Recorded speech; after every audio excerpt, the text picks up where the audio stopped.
Tim Gross's contributions to this debate. There is no doubting his competency and his experience and his ability to represent New Zealand's best interests when overseas, and that's very good. I would like to ask the Minister, though, one political question.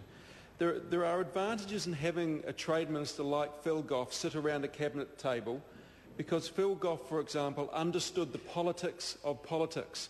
He knew when to push hard, he knew when to pull back, he knew who to talk to, he knew who to massage, when to get money.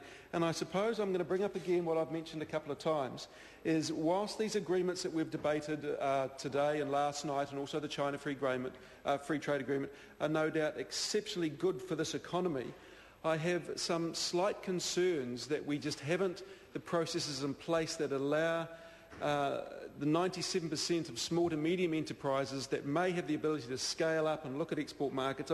I'm worried that we haven't got the tools in place to allow this to happen, because as mentioned, our whole trade focus has changed. It used to be Eurocentric, and now it is pretty much Asia.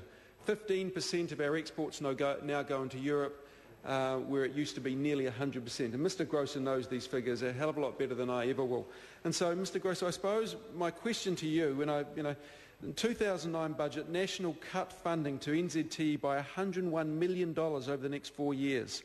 As Mr Grosser will be aware, Labour government increased NZTE's funding for market development assistance from $6 million to $54 million, and it's now just under $10 million. So I suppose my question, Mr Grosser, is, whilst no doubting your absolute ability and your skill and your competency around the trade negotiation table, do you feel that you have the confidence of your caucus colleagues or the skills and the experience around the cabinet table to now actually stand up and fight for the money that is necessary for our companies to really take advantage of these free trade agreements? Because what I would have liked to have seen in this budget is in fact not a cut to NZTE or anything related to trade development. It would have been great to see a massive increase because, as the Finance Minister has said, New Zealand is an export-led economy, and what he is hoping is that New Zealand will drive its sustainable growth through export growth. And so the rhetoric doesn't quite match the action. So, Mr Gross, I don't know if you have time or you're willing to answer those questions, but it is a concern that I do have.